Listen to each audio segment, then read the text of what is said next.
நரிக்குடி சார்பு ஆய்வாளர் எங்கிருந்தாலும் நாராயணமேடைக்கு வருமாறு கிராமத்தின் சார்பாக கேட்டுக்கொள்கிறோம். கிராம நிர்வாக அலுவலர் எங்கிருந்தாலும் நாராயணமேடைக்கு வருமாறு கிராமத்தின் சார்பாக கேட்டுக்கொள்கிறோம். வயர்மேன் எங்கிருந்தாலும் நாராயணமேடைக்கு வருமாறு கேட்டுக்கொள்கிறோம்.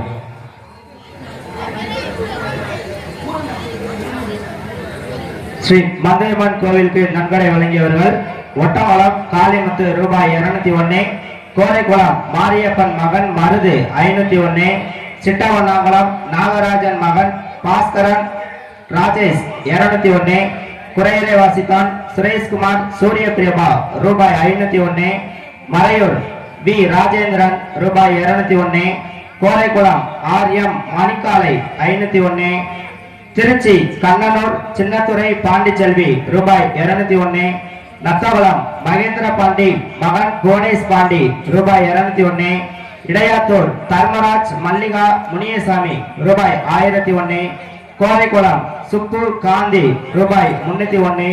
நன்கொடை வழங்கியவர்களுக்கு கிராமத்தின் சார்பாக நன்றியை தெரிவித்துக் கொள்கிறோம்.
சரியான நேரத்துக்கு வந்தோம் ஐயா, சரியான நேரத்துக்கு வந்தோம். நாட்டுக்கு சேவை செய்ய நாகரிகமாய்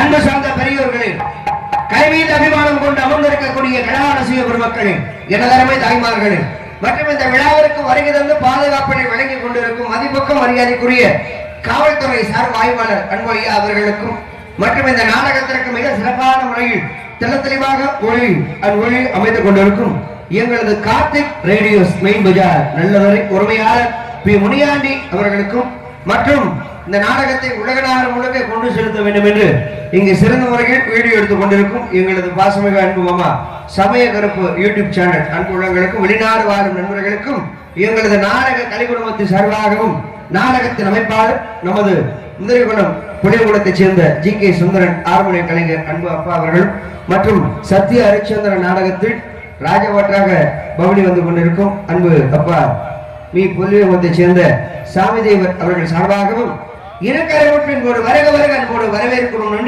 நன்றி. வணக்கம் வணக்கம் வணக்கம் எல்லாத்துக்கும் வணக்கம். நாடகத்தை ஆரம்பிச்சாச்சு.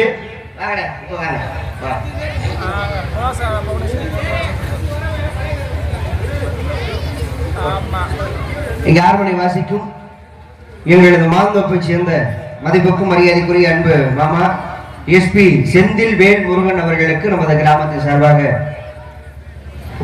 பொன்னாடை வழங்கப்படுகிறது. மிருதகம் இசைக்கும் இடைப்பட்டியைச் சேர்ந்த டி.வி. கண்ணன் அவர்களுக்கு பொன்னாடை வழங்கப்படுகிறது. பழவாத்தி இசைக்கும் எனது அன்பு மாப்பிள்ளை செல்ல மாப்பிள்ளை தண்டினேந்தலை சேர்ந்த எஸ்.பி.எஸ். அழகன் அவர்களுக்கு பொன்னாடை வழங்கப்படுகிறது. தாளம் இசைத்துக் கொண்டிருக்கும் சுனிகுலத்தைச் சேர்ந்த அன்பு மாமா உலக்குடி ஒரு ஊர்ல இருக்கணும் ரெண்டு உலக்குடியை சேர்ந்த எம்பி.என். செல்வம் அவர்களுக்கு பொன்னாடை வழங்கப்படும். அன்பு மாப்பிள்ளை எம் சூர்யா அவர்களுக்கு விழா கமிட்டியா சிறப்பாக பொன்னாடை அணிவித்து அகமகிழ்கிறார்கள்.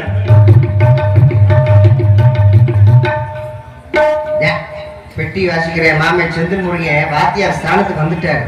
அழகா சொல்றாரு பாருங்க, அதுவும் மகிழ்கின்றார்கள் அப்படின்னு ரொம்ப அழகா சொல்றாங்க. பொதுவா நாடக கலைஞர்களுக்கு ஏன் முன்னாடி பார்த்தோம், முதல்ல கிராமப்புறங்கள்ல மாலை தான் போடுவாங்க, பெரியவங்களுக்கு தெரியும். அது எந்த மாலை போடுவாங்கன்னா கோயில சாமிக்கு போடுவாங்க பாத்தீங்களா, அந்த மாலையை கொண்டு வந்துதான் கலைஞர்கள் போடுவாங்க. ஏன்னா சாமி மாதிரி பார்ப்பாங்க நாடக கலைஞர்கள். அதனால சாமிக்கு போட வேண்டிய மாலைகளை கொண்டு வந்து கலைஞர்கள் போட்டு பெருமைப்படுத்துவாங்க. ஆனா இப்ப போற கிராமங்கள் பூரா மாலைக்கு பதிலாக துண்டு போடுறாங்களே, ஏன் என்ன காரணம்? நாடக கலைஞர்கள் குளிக்கும் போது மொட்டை குட்டியோட குளிக்கிறாங்க, துண்டை கட்டிட்டு குளிக்கட்டுங்கிறதுக்காக துண்டு போடுறாங்க. மாப்பிள்ள எங்க அண்ணன் செல்வ ஒண்ணு, வெற்றிவேல் ஒண்ணு, இந்த இம்பரக்கா ஒண்ணு, ஆர்மோ ஒண்ணு, உங்களுக்கு தெரியாது. அன்னைக்கு யதார்த்தமா சங்கத்துக்கு அந்த பக்கம் குளிக்கிற இடத்துக்கு இருந்தல்ல, இவங்க 4 பேர் முண்டை கட்டியோட உட்காந்து சண்டை போட்டு குளிச்சுட்டு இருக்காரு. வந்து பார்த்துதான் திரும்பி ரிட்டர்ன். அந்த அளவுக்கு நாடக கலைஞர்களை பெருமைப்படுத்தும் வகையில் கலைஞர்களுக்கு பொன்னாடை வழங்கி கௌரவப்படுத்திய மாபெரும் கிராமத்தார்களுக்கும் இந்த நாடகத்தை பிரார்த்தனையாக நடத்தி கொண்டிருக்கும் அன்பு குடும்பத்தார்களுக்கும் நெஞ்சார்ந்த நன்றிகள். நன்றிகத வணக்கம்.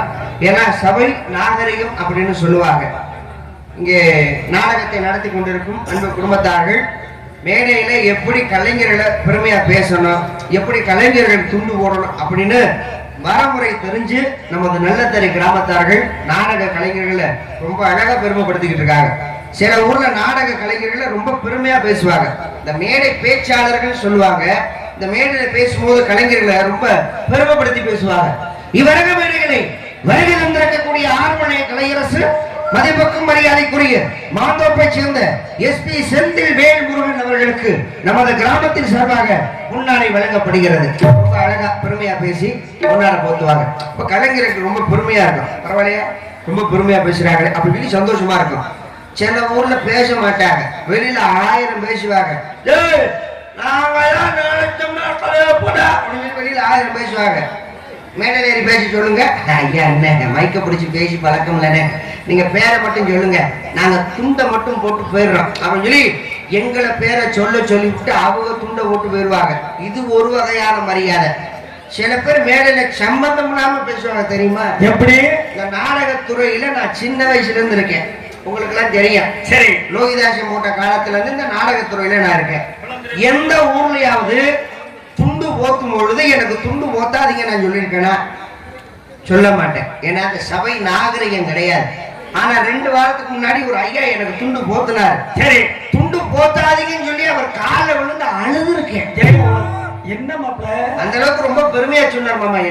என்ன உங்களுக்கு பொன்னாடோட போட்டு வந்திருப்பாரு? பொன்னாட போத்தினாரு, ரொம்ப பெருமையா சொல்லி போட்டாரு. எப்படி? அதனாலதான் துண்டு வேணாம்னு சொல்லிட்டேன். ஏன் அப்படி?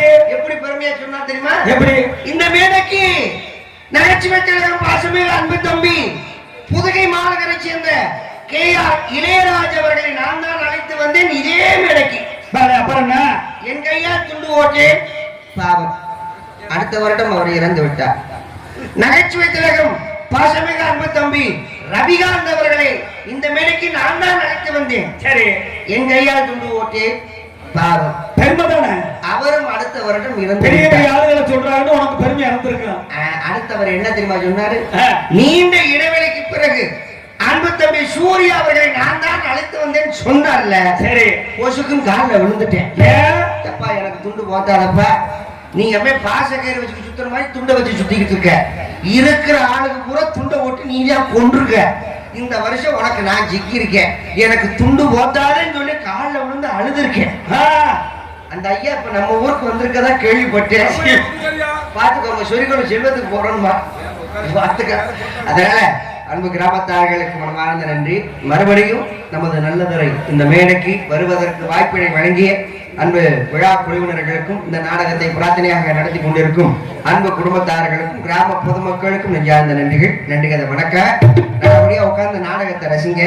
நேற்று நீங்க நாடகம் பார்த்திருக்க முடியாது, எல்லாம் ஓடி இருப்பீங்க. மழை பெஞ்சதுக்கு அதுக்கு ஓடி இருப்பீங்க. அரங்கத்துல பாதி பேர் உட்கார்ந்து நாடகம் பார்த்துட்டு மழை மட்டும் பெஞ்ச காத்து சேர்த்து. அதனால நான் எல்லாம் கேள்விப்பட்டேன். எனக்கு நேற்று நாடகம் எங்க தெரியுமா? அந்த ஒருத்த நாடு தஞ்சாவூர் பக்கம் நாடகம் நேற்று. நீ பரவாயில்ல, பக்கத்துல ஆடி இருக்க. ஆமா, ரொம்ப பக்கம் இல்ல. என்னைய கேட்டு நான் எங்க போய் ஆடினு? எங்க கிட்டத்தட்ட 550 கிலோமீட்டர். நம்ம அளவுகள் இருக்குல்ல, அளவுகள் அடிவாரத்திலயா அடிவாரத்துல போனதாண்டா மழை பிச்சு பிடிச்சு நாடகமே ரெண்டு போச்சு.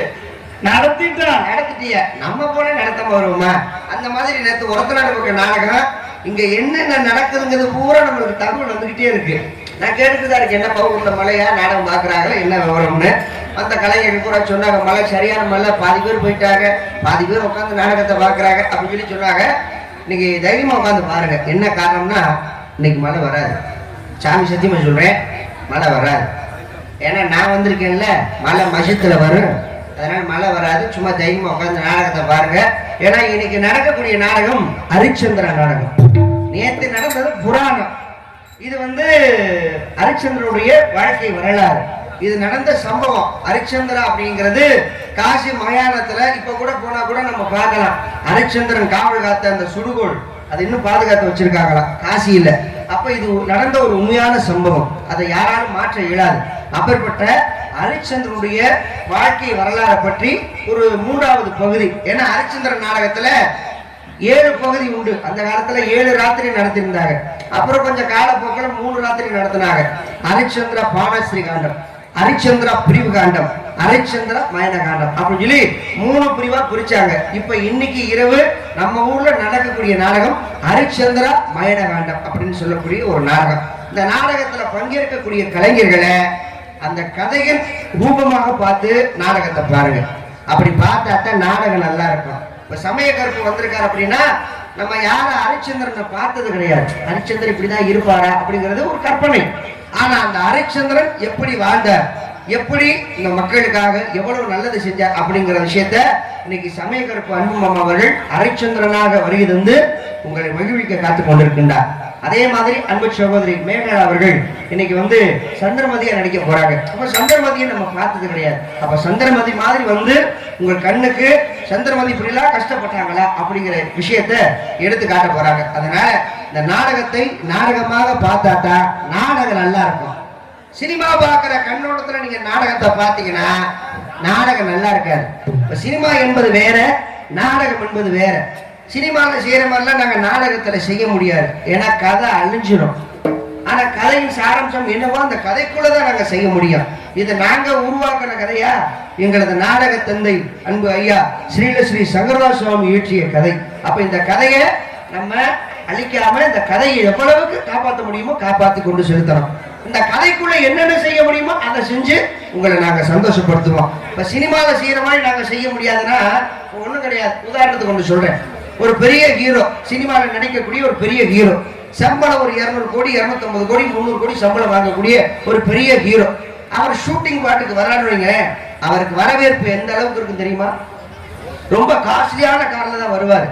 காரை கொண்டு வந்து நிப்பாட்டின உடனே அந்த கார் கதவை திறக்கிறதுக்கு எத்தனை பேர் ரெடியா இருப்பாங்க? Producer, assistant director, makeup menu, production எல்லாருமே ரெடியா இருப்பாங்க அந்த கார் கதவை திறக்கிறதுக்கு. கார் கதவை திறந்த உடனே ஹீரோ வெளியில வருவார்.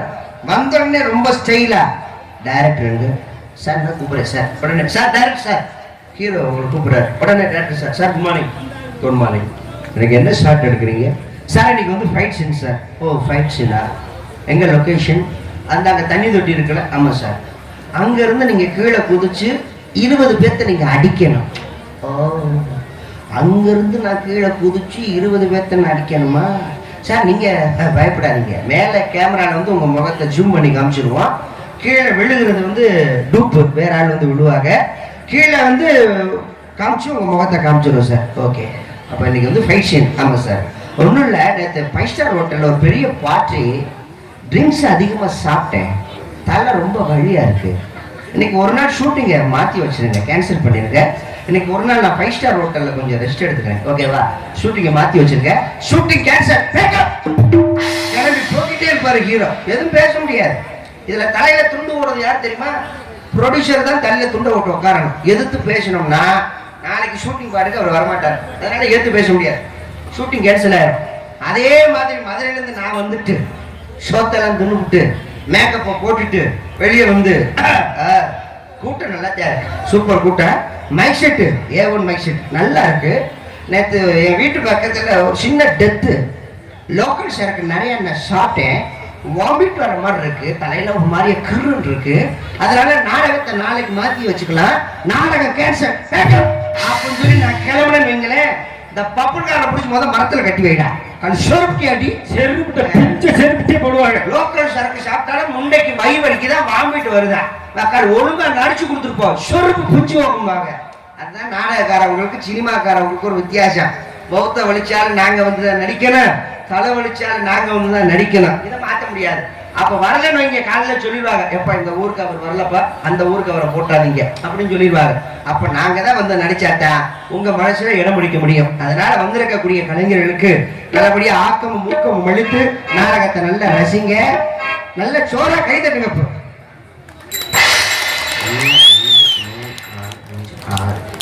ஒரு 8 பேர் 10 பேர் கை தட்டுறீங்க. இவ்வளவு பெரிய கூட்டத்துல 10 பேர் கை தட்டுறீங்களே, அவங்க 10 பேர் மட்டும்தான் நாடகத்தை ரசிக்கிறாங்க போல இருக்கு. மீதி ஆளுக பூரா என்னமோ கடங்காரனை பார்த்த மாதிரி முறைச்ச மயமா உட்காந்துருக்காங்க. வருஷத்துல ஒரு நாள் நடக்கக்கூடிய நிகழ்ச்சி, நல்ல சந்தோஷமா உட்காந்து நாடகத்தை பாருங்க. வீட்டு பிரச்சனையிலேயே உட்காந்து நாடகத்தை பார்த்தீங்கன்னா பார்க்கறதுக்கு நல்லா இருக்காது. அதனால குடும்ப சூழ்நிலை, வட்டி பிரச்சனை, குழந்தையா பிரச்சனை, கடன் பிரச்சனை, அது வேற எந்த பிரச்சனை இருந்தாலும் சரி எல்லாத்தையும் ஒதுக்கிட்டு நாடகத்தை நல்லபடியா ரசிங்க. எப்பா கொட்டுக்காரா பிடிங்க வாத்தியார,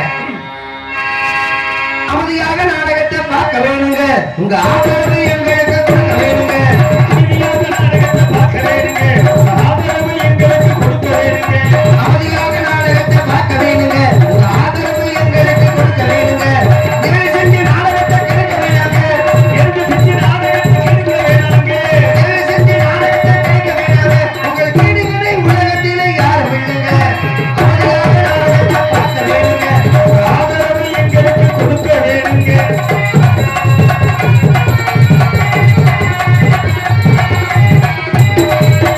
கூட்டத்திலே கோச்சரமாக பண்ணக்கூடாது, குமரிகளை கொடு பார்க்கக்கூடாது, கூட்டத்திலே கோச்சரமாக செய்யக்கூடாது, குமரிகளை கொடு பார்க்கக்கூடாது, அங்கே இங்கே விரல விட்டு நோண்டக்கூடாது, அங்கே இங்கே விரல விட்டு நோண்டக்கூடாது, கூட்டத்திலே கலகலத்தில் நோண்டக்கூடாது. உங்க ஆதரவு எங்களுக்கு தர வேணுங்க.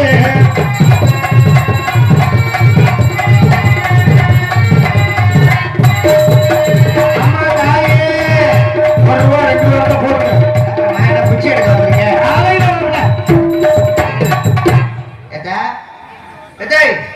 இப்பதான் வந்தீங்களா வீட்டுல இருந்து? பாய் வச்சு உட்கார, இடத்த போட்டு உட்கார உட்கார, உங்களை தான் சொல்றேன். வந்த உடனே கூட்டம் போட்டு பேசிக்கிட்டு இருக்கீங்க, இதுதான் முடிக்காத விஷயம். வந்தம்மா பாயை வச்சு உட்காந்தம்மா நாடகத்தை பார்த்தோம்மா அப்படின்னு சொல்லி பார்க்கணும். வந்து உட்கார்ந்ததும் இல்லாமல் நின்றுக்கிட்டு பேசிக்கிட்டே இருக்கிறது. எங்க உட்காரலாம், இந்த இடம் சரியில்லை, பேசாம அந்த இடத்துல உட்காரலாமா, இதுக்குன்னு 2 சென்ட் இடம் வாங்கி கொடுத்து உட்கார வைக்க முடியுமா? அப்படி உட்காருங்க. நீங்களாம் நாடகம் பார்க்குற கோஷ்டி கிடையாது, பப்பு டான்ஸ் பார்க்குற கோஷ்டி. பப்பு டான்ஸை பார்த்தோன்னே அப்படியே பாயை சொல்லிட்டு அப்படியே வீட்டு பக்கம் போறாளுங்க நீங்க. ஆனா இன்னைக்கு யாராவது எந்திரிச்சு போங்க, 50 பேருக்கு வௌத்தாலே போகும் சொல்லிவிட்டேன். சாமி பொல்லாத சாமி. நம்மளாம் ஆம்பளை ஆளுங்க, உண்மையிலே சொல்றேன், நம்ம ஆண் வர்க்கத்தை ரொம்ப பாராட்டணும் என்னை பத்தி ஐயாக்க. சத்தியமா இந்த நாடக கலை இன்னும் வாழுதுன்னா அதுக்கு காரணம் ஆண்கள் வர்க்கம் தான். என்ன காரணம்னா விடிகிற வரைக்கும் நம்ம ஆளுங்க உட்கார்ந்து நாடகத்தை பார்த்து போடுவாங்க. ரொம்ப அசதியா இருக்கா, நாடகம் வைப்போம்டா, ஒரு கட்டிங்க போட்டு வந்துருவான் அப்படின்னு கட்டிங்க போட்டு எங்களை போட்டு கூட கொலையா கொள்வாங்களே தவிர வீட்டுக்கு போக மாட்டாங்க. அந்த அளவுக்கு நம்ம ஆண்கள் வர்க்கத்தை ரொம்ப பாராட்டணும். ஆனா தாய்மார்கள் எப்படி கிடையாது.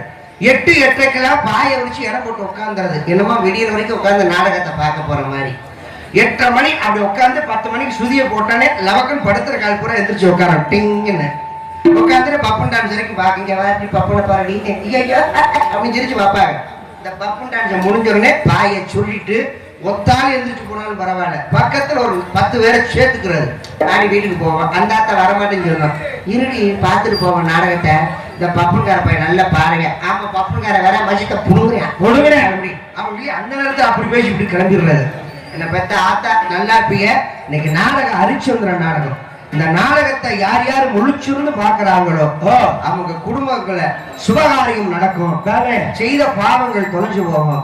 ஏன்னா கடைசியில சிவபெருமான் காட்சி கொடுத்து ஹரிச்சந்திரனுக்கு என்ன பண்றாரு, நாட்டை எல்லாம் மறுபடியும் கொடுக்கிறார், சொத்து சுகம் எல்லாத்தையும் கொடுக்கிறார். அப்ப சிவபெருமான் ஹரிச்சந்திரனுக்கு அந்த வரத்தை கொடுக்கும் பொழுது அந்த வர நம்மளுக்கு கொடுத்தது மாதிரி நம்ம கஷ்டங்கள் நீங்கி கடன் பிரச்சனை நீங்கி எல்லா சௌபாக்கியமும் நம்ம குடும்பத்துக்கு வரும் அப்படிங்கிறது ஐதீகம். அதனாலதான் உட்கார்ந்து நாடகத்தை பார்க்க சொல்றோம். வேற எதுக்கு சொல்ல போறோம்?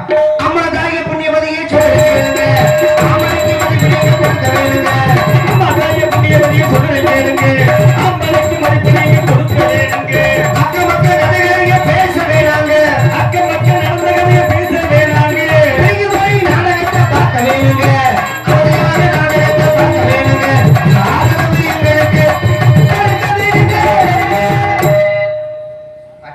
பலபலன் இருக்கு. ஏப்பா விபூதி எடுத்து நெத்தியில பூசினே விபூதி டப்பாக்குள்ள தலையை விட்டுட்டியா? விருதுநகர் மாவட்டம் திருச்சி வட்டம் எங்களது நல்லத்தரை கிராமம் அருள்மிகு ஸ்ரீ மந்தையம்மன் கோவில் பால்குடம் முளைப்பாரி பங்குனி பொங்கல் திருவிழாவை முன்னிட்டு 2 நாள் நாடகம் சிறப்பாக நடைபெறும். கால வருக. மேற்படி கோவிலுக்கு அமைந்துள்ள சிங்கார முன்வெளி கலையரங்கத்தில் நமது ராஜநத்த குளம் உயர் திரு அன்பனார் எஸ் சக்கரை சேர்வை பாப்பா இவர்களது மகன் உயர் திரு எஸ் பாலமுருகன் பி ஈஸ்வரி மகன் பி சூர்யா இருப்பு கோவை இவர்களது குடும்பத்தின் பிரார்த்தனையாக தமிழகத்தில் மாபெரும் தலை சிறந்த கலைஞர்கள் பங்கு கொள்ளும் ஹரிச்சந்திர மயனகாண்டம் 3ஆம் பாகம் சிறப்பாக நடைபெற உள்ளது. சென்ற இடமெல்லாம் தனக்கொரு வானவில் வெற்றி முரசு கட்டி வரும் நாடக கலையுக ராஜா செந்தமிழ் சுடர் கலைத்தாயின் எடுத்த இளைய கலைமகன் ஹரிச்சந்திரன் புகழ் என்று மக்களால் பாராட்டு பெற்று வரும் உங்கள் அபிமான செல்வன் மதிப்புக்கும் மரியாதைக்குரிய திருவாளர் மதுரை மாநகரை சேர்ந்த எம் சமய கருப்பு அவர்கள் இவரங்க மேடைகளை ஹரிச்சந்திரனாக நடிக்க காத்துக் கொண்டிருக்கிறார். தனது நீய காலங்களாலே உங்கள் சிவிகளை நீப்பூட்ட செய்ய வந்திருக்கும் இணைசைக்கான இசைக்குயில் தேனிசை செய்யமது சோகரச நடிப்பு திலகம் திருமதி அன்பு சகோதரி மதுரை மாநகரை சேர்ந்த எம் மேகலா அவர்கள் இவரங்க மேடைகளை சந்திரமதியாக நடிக்க காத்துக் கொண்டிருக்கின்றார்கள். குணச்சித்திர நடிகர் நவரச நாயகன் மதிப்புக்கும் மரியாதைக்குரிய திருவாளர் நமது அரியநாயகிபுரத்தைச் சேர்ந்த எம் நகுலன் அவர்கள் இவரங்க மேடைகளை சத்திய கிருத்தியாக நடிக்க காத்துக் கொண்டிருக்கிறார். ஆர்ப்பாட்ட திலகம் ஆர்ப்பாட்ட நடிகர் என்று உங்கள் அன்பையும் ஆதரவு பெற காத்துக் கொண்டிருக்கும் நமது முதலகுலத்தைச் சேர்ந்த அன்பு மாமா ஏ வேலுச்சாமி அவர்கள் இவரங்க மேடைகளை விஸ்வாமித்திரர் காலகண்ட வீரபாபுவா நடிக்க காத்துக் கொண்டிருக்கின்றார். எங்களுக்கெல்லாம் பக்க பலமாக பக்க வேலைகள் அமைந்திருக்கும் ஆர்மணிய சக்கரவர்த்தி இனிசி திலகம் எங்களது மாந்தோப்பை சேர்ந்த மதிப்புக்கும் மரியாதைக்குரிய அன்பு மாமா எஸ் பி செந்தில் வேல்முருகன் அவர்கள் இவரக மேலைகளை ஆர்மணியம் அன்பிப்பார்கள். வடிவேலன் குடிகொண்டு வாழ்கின்றவோ வல்லம் தோழ கடலோர பலகின்றவோ சுடவேரால் வரும் நீரை சுவைக்கின்றவோ படவீட்டில் ஒன்றாக பதியால் சென்றோர்